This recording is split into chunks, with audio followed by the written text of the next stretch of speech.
तो आज 11 जनवरी की वाणी है। और आज की वाणी में ज्यादातर बाबा ने ये बताया कि एक तो बाबा का पूरा जो रिस्पेक्ट पूरा रखना है, आदर पूरा रखना। और बाबा की उस पे अगर नहीं चलेंगे तो फिर आखिर में उसकी सजा भी बहुत भारी है। बाबा ने कहा, मीठे बच्चे, बुद्धि का योग बाप से लगाते रहो। क्या है कि क्योंकि हमारी बुद्धि में हमेशा कोई ना कोई चित्र, खासकर या तो अपना शरीर या दूसरे का शरीर हमेशा घूमता रहता है।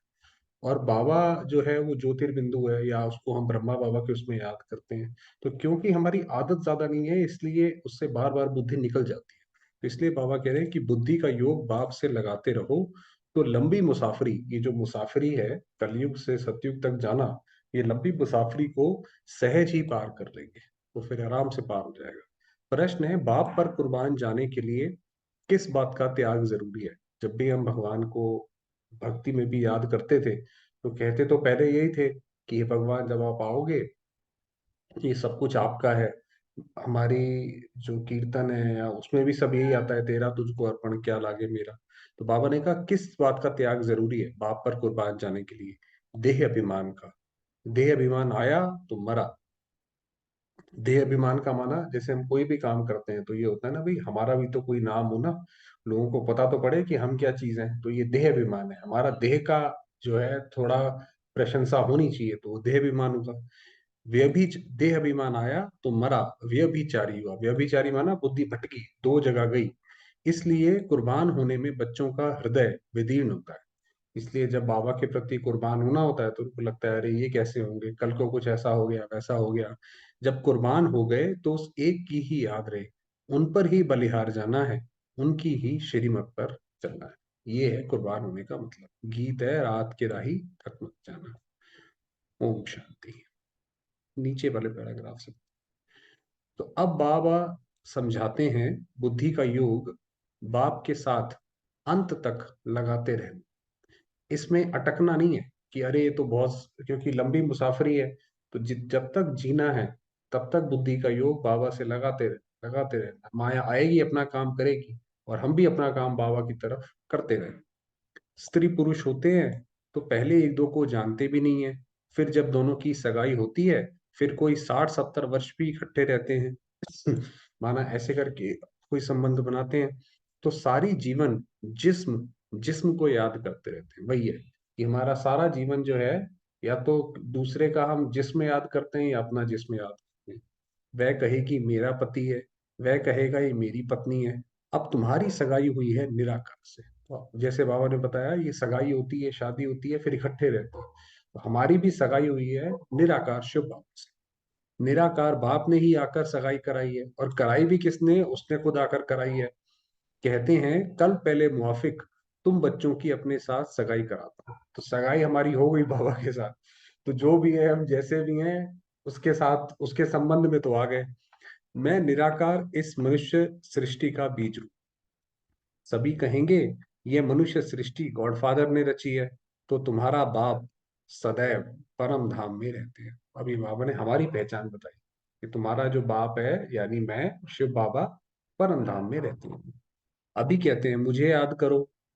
मुसाफिरी लंबी होने के कारण बहुत बच्चे थक पड़ते हैं। उन्हें लगता है बस हो गया, कितना कितना याद करे, क्या करे। बुद्धि का योग पूरा लगा नहीं सकते। माया की बहुत ठोकरें खाने से थक पड़ते हैं, मर भी पड़ते हैं। क्या होता है, बुद्धि पूरी तरह बाबा में लगी नहीं है। पुरानी दुनिया में अभी भी कुछ ना कुछ अटैचमेंट रहा हुआ है, तो वो जैसे वो युद्ध चलता रहता है।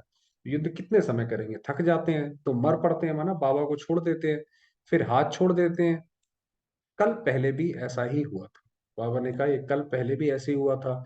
यहाँ तो आप देखिए, जब भी कोई चीज ऐसी होती है तो बाबा उसके ऊपर फुल स्टॉप कैसे लगा देते हैं कि बच्चे, तो हर कल ऐसे ही होता है, ये तो ड्रामा ऐसा ही बना हुआ है, ये ड्रामा में ऐसे ही होना था। तो हम भी ऐसे ही, कोई भी चीज हमारे सामने आए, यही हम सोचे कि ये पहले भी ऐसे ही हुआ था। यहाँ तो जब तक जीना है तब तक याद करना है। स्त्री का पति मर जाता है तो भी याद करती रहती है। तो ये बाप व पति ऐसे छोड़कर जाने वाले तो नहीं है। जैसे वो पति लौकिक में मर जाता है, तो यहाँ तो बाबा जाने वाला है नहीं है। तो बाबा ने कहा वो तो जाने के बाद भी उसको याद करती रहती है, तो इसीलिए हम भी बाबा को लगातार याद करें। कहते हैं, मैं तुम सजनियों को साथ ले जाऊं। हमारी जो सगाई है बाबा के साथ, वो ऐसी छूटने वाली टूटने वाली नहीं है, वो हमें साथ ले जाएगा। परंतु इसमें समय लगता है, थकना नहीं है। पापों का बोझा सिर पर बहुत है, वो योग में रहने से ही उतरेगा। तो जो भी पापों का बोझा है, वो जितना ज्यादा बाबा की याद में बैठेंगे, तो बाबा की याद जैसे अग्नि की तरह काम करेगी, तो विकर्मों का बोझा खत्म होता जाएगा। योग ऐसा हो जो अंत में बाप व साजन के सिवाय और कोई याद ना पड़े। वो है सच्चा योग, कि अंत में जब हम शरीर छोड़े तो हमें किसी और की याद ना आए। क्योंकि जब व्यक्ति शरीर छोड़ता है तो उस वक्त बड़ा इमोशनल और बड़ा एक वो भावनात्मक रूप से कमजोर होता है। तो उस वक्त उसकी जहां भावनाएं बैठी होती हैं वो उसके सामने आ जाता है। तभी वो कोई व्यक्ति मर रहा होता है, कहता है अच्छा जी मेरे बेटे को बुला दो। बेटे में भावना अटकी हुई है तो बेटे को बुला दो, पोते को बुला दो, पोत्रे को बुला दो। इसीलिए जब अंत में जहां पे हमारी चीज अटकी हुई होगी वो चीज सामने आएगी। इसलिए बाबा ने कहा अंत में सिवाय बाप के कोई याद ना आए। अगर और कुछ याद पड़ा तो व्यभिचारी हो गया, फिर पापों का दंड भोगना पड़े। क्योंकि अगर और किसी को याद किया तो इस कलयुग में दूसरा जन्म लेना पड़ जाएगा। दूसरा जन्म लेंगे कलयुग में तो देखिए दुख ही दुख है हर तरीके से, तो फिर दुख मिलेगा तो पापों का दंड भोगना पड़ेगा। इसलिए बाप कहते हैं परम धाम के राही थक मत जाना। तो हम परम धाम के राही हैं, हम परम धाम की तरफ चलते चले जा रहे हैं, हमारी यात्रा चल चल रही है। तुम जानते हो मैं ब्रह्मा द्वारा आदि सनातन देवी देवता धर्म की स्थापना कर और शंकर द्वारा सभी धर्मों का विनाश कराता हूँ। कैसे बाबा कैसे अथॉरिटी के बोले कि मैं क्या कर रहा हूँ और क्या कराता हूँ। अभी कॉन्फ्रेंस करते रहते हैं, ये जो पीस कॉन्फ्रेंसेस होती है ना अलग अलग, तो बाबा कह रहे हैं वो करते रहते हैं। तो सभी धर्म मिलकर एक कैसे हो जाएं, वो यही वहां पे दिमाग लगाते हैं, बुद्धि लगाते हैं कि भाई सारे मिलके एक हो जाएं। इतने सारे धर्म है, सबका एक दूसरे से विरोधाभास है, कैसे सारे एक हो जाएंगे, सभी शांत में कैसे रहें, उसका रास्ता निकालें। वो सोचते हैं, उसके ऊपर बात करते हैं। अब अनेक धर्मों की एक मत तो हो नहीं सकती, एक मत से तो एक धर्म की स्थापना होती है। भाई दो धर्म बने किस लिए हैं? भाई एक धर्म है वो मूर्ति पूजा को मानता है, दूसरा धर्म कहता है भाई हम मूर्ति पूजा को नहीं मानते, तो वो कहते हैं भाई ठीक है आपका अलग धर्म है। दूसरा धर्म हो गया वो मूर्ति पूजा को नहीं मानते हो और किसी को मानते हैं। तो ये सारे धर्म तो बने ही एक दूसरे से विरोधाभास है, तब तो अलग अलग धर्म बने हैं। वो सारे मिलकर एक कैसे हो सकते हैं? वो सिर्फ एक तब हो सकते हैं जब एक की मत मिले, शिव बाबा की मत मिले। वह सभी धर्म सर्वगुण संपन्न संपूर्ण निर्विकारी हो, तब आपस में शीरखंड हो सकते हैं। मतलब तब आपस में एक हो सकते हैं, अगर सारे धर्म सर्वगुण संपन्न हो और किसी में भी कोई विकार ना हो। राम राज्य में सभी शीरखंड थे, शीरखंड माना एक एक मिलजुल कर रहते थे। जानवर भी लड़ते नहीं थे। तो वहां पे वहीं का गायन है कि शेर और बकरी भी एक घाट का पानी पीते हैं। यहाँ तो घर घर में झगड़ा है। लड़ते तब है जब उनका कोई धनी धोनी नहीं है। जिस घर में कोई बूढ़ा व्यक्ति नहीं है, उनका माँ बाप नहीं है, वहां पे फिर वो बच्चे झगड़ा करते हैं, अपनी अपनी चलाते हैं, भाई ये हमारा था वो ऐसा था। अपने मात पिता को नहीं जानते हैं, गाते भी हैं तो मात पिता हम बालक तेरे, तुम्हारी कृपा से सुख घनेरे। सुख घनेर तो अभी है नहीं, तो कहेंगे मात पिता की कृपा नहीं है, क्योंकि अभी तो दुख है। तो इसलिए बाबा ने कहा दुख है तो इसका मतलब क्या कहते हैं, सुख घनेरे नहीं है। बाप को जानते ही नहीं है तो बाप कृपा कैसे करे? क्योंकि बोलो ना सुख घनेरे, जब कृपा मिलेगी तो सुख घनेरे। तो बाप को जानते ही नहीं तो बाबा कृपा कैसे करे? फिर टीचर के डायरेक्शन पर चले तब कृपा हो। तो बाप टीचर सदगुरु है। बाबा की कृपा क्या है? बाबा की कृपा ये थोड़ी कि उसने हमारा काम बना दिया। वो तो जैसे गीता में बताया कि वो तो सारथी बन के बस ज्ञान देता है, उसके ऊपर चलना तो अर्जुन, वो हम लोगों का काम है। तो टीचर का काम है डायरेक्शन पर चलो। भाई टीचर को ये थोड़ी बोलेंगे हमें पास करा दो, तो टीचर कहेगा मैं पढ़ाता हूँ पढ़ाई करो। वह तो कह देते सर्वव्यापी है। तो कौन कृपा करे? भाई आपने बोल दिया भगवान हर जगह है, तो कृपा कौन करेगा और किस पर करे? क्योंकि सारे ही भगवान हो गए। कृपा लेने वाला और करने वाला दोनों चाहिए ना, दोनों अलग अलग होने चाहिए ना। स्टूडेंट पहले तो आकर टीचर के पास पढ़े, ये कृपा अपने ऊपर करे। तो अगर स्टूडेंट ने अपने ऊपर कृपा करनी है तो वो स्कूल कॉलेज में पाठशाला में आए और वहां पे आके पढ़े। कोई घर पे बैठ के तो मिलेगा नहीं कुछ। फिर टीचर के डायरेक्शन पर चले, पुरुषार्थ कराने वाला भी चाहिए, ये बाप भी है, टीचर भी है, तो सतगुरु भी है। तो वही बताया, उनको परम पिता, परम शिक्षक, परम सतगुरु भी कहते हैं। बाप कहते हैं मैं कल्प कल्प ये स्थापना का कार्य कराता हूँ। ये जो, जैसे पुराना पेड़, जैसे वो एकदम गिरने वाला हो, जड़ जड़ी भूत अवस्था को हो, उससे ही कोई एक कलम निकाल के कोई नया पेड़ लगा दे, तो वो बाबा का कार्य है। तो वो बाबा उसको स्थापना का कार्य बोलते हैं भाई। यहीं से ही आत्माएं उठा रहे हैं, वही आत्माएं सत्युग में जाएंगी, तो वो स्थापना का कार्य है। पतित दुनिया को पावन दुनिया बनाता हूँ। वर्ल्ड ऑलमाइटी अथॉरिटी है ना, तो वर्ल्ड अथॉरिटी का राज्य कायम करते हैं, क्योंकि बाबा वर्ल्ड अथॉरिटी है। तो जो बाबा जो राज्य स्थापन करते हैं, वहां पे डेमोक्रेसी नहीं होती है, प्रजा का प्रजा पर राज्य नहीं होता है, वो भी एक छत्र राज्य होता है श्री नारायण का।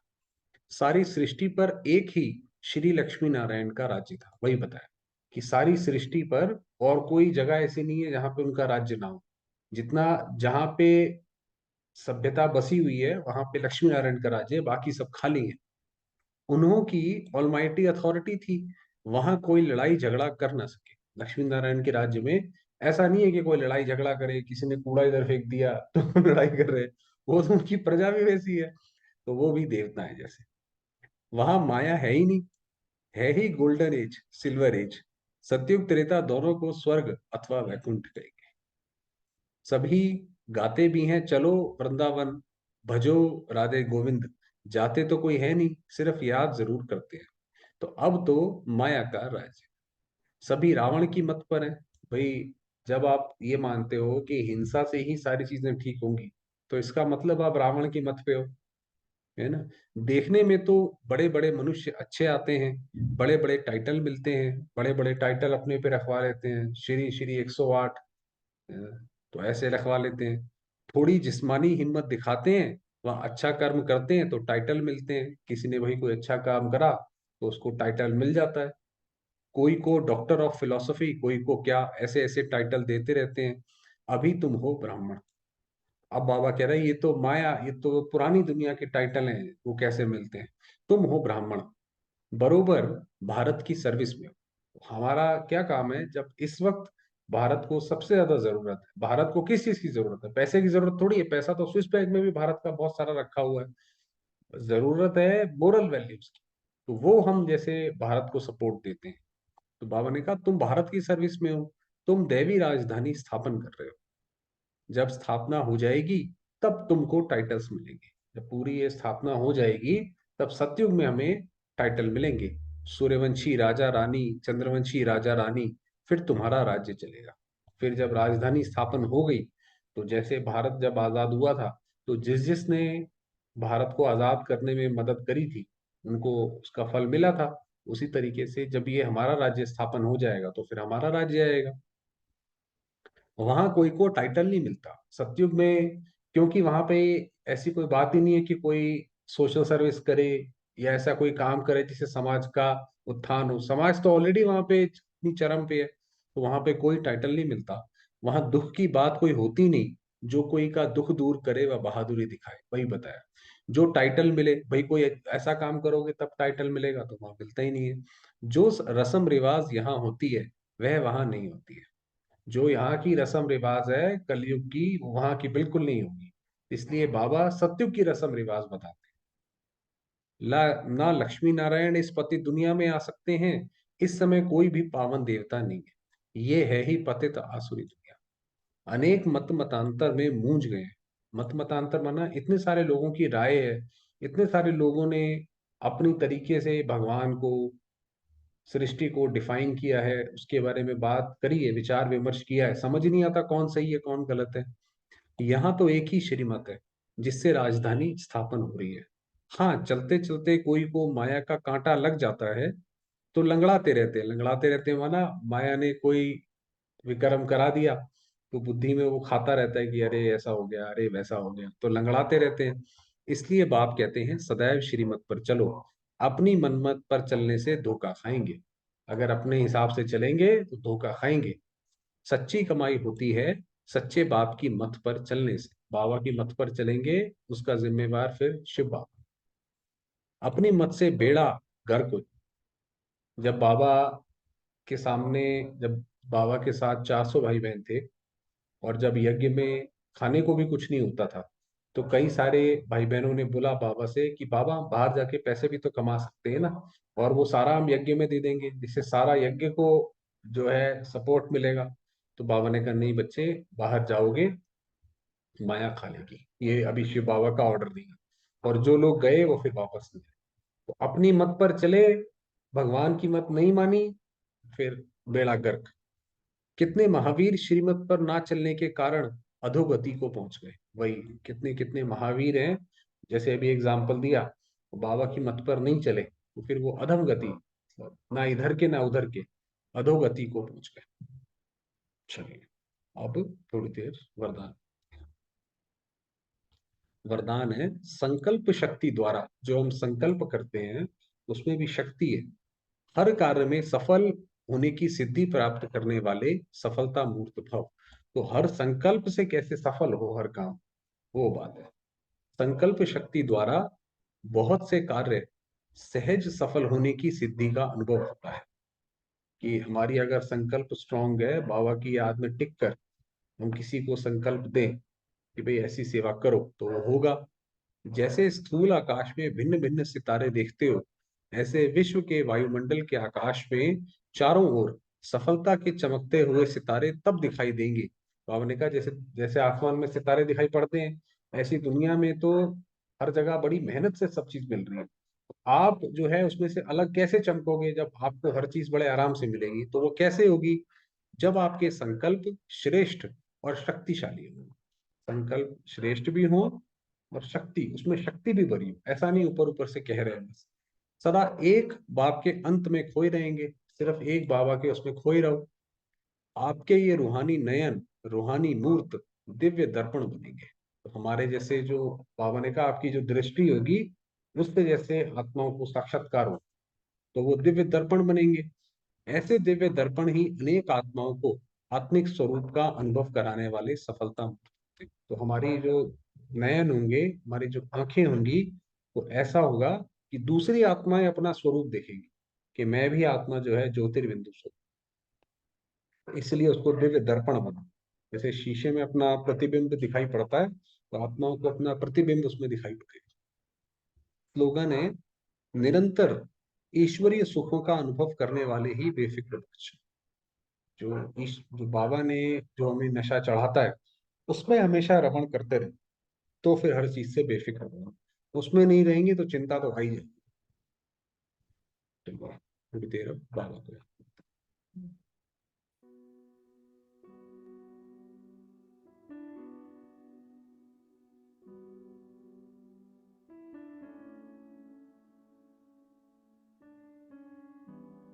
मैं आता हूँ। ज्योतिर्बिंदु।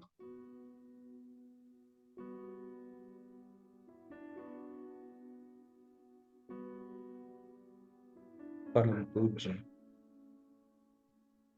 परम पवित्र,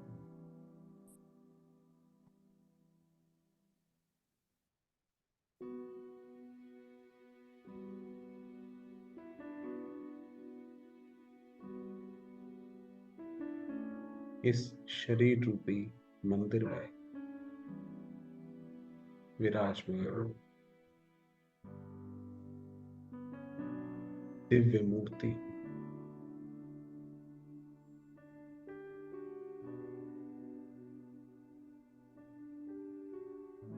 पवित्रता की किरणें चारों ओर फैला रही हैं।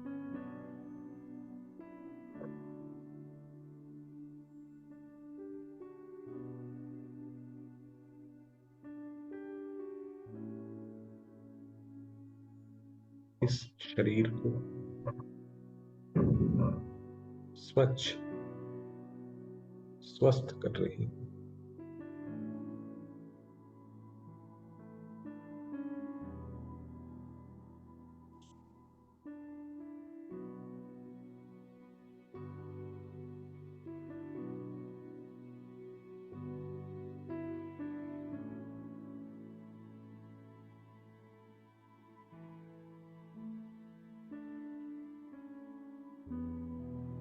मेरे बाबा, मेरे साजन, निराकार, ज्योतिर्बिंदु।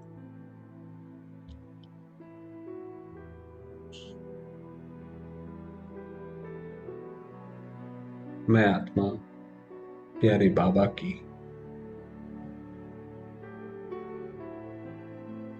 सजनी हूँ।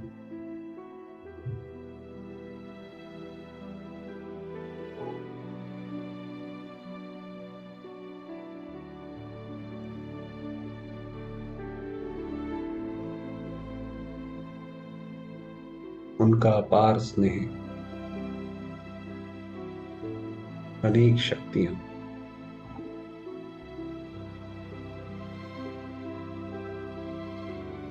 मुझ आत्मा पर बरस रही हैं।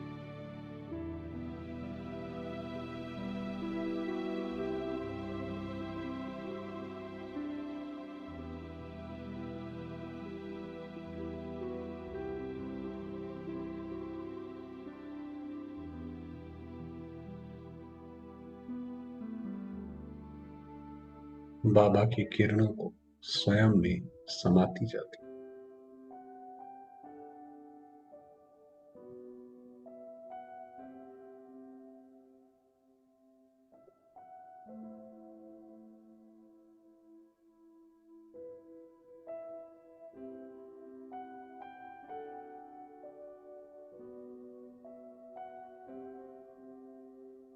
मैं आत्मा शांति का चंद्रमा,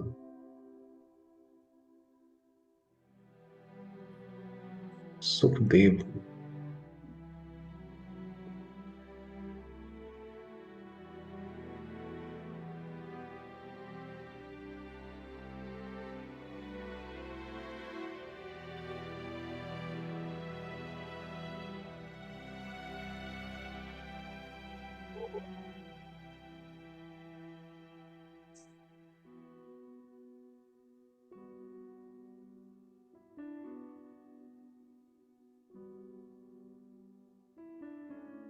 सुख शांति की किरणें सारे संसार में फैला रही हैं।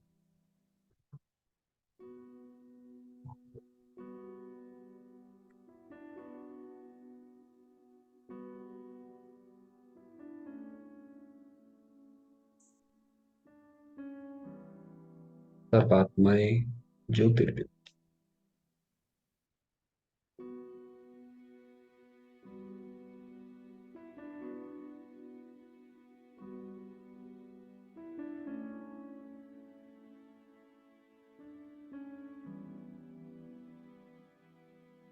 अपने दुखों से, चिंताओं से मुक्त हो रही।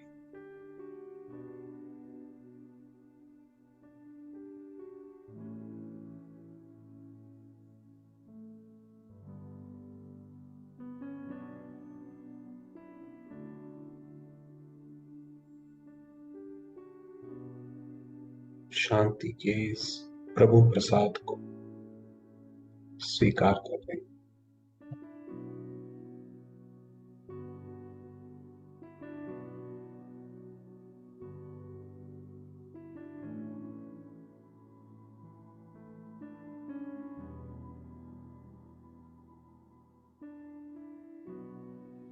और मैं आत्मा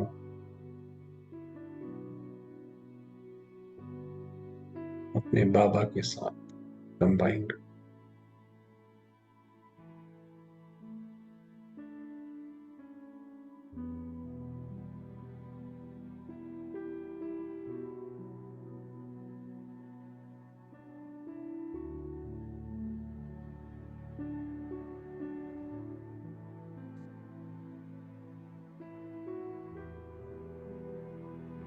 ओम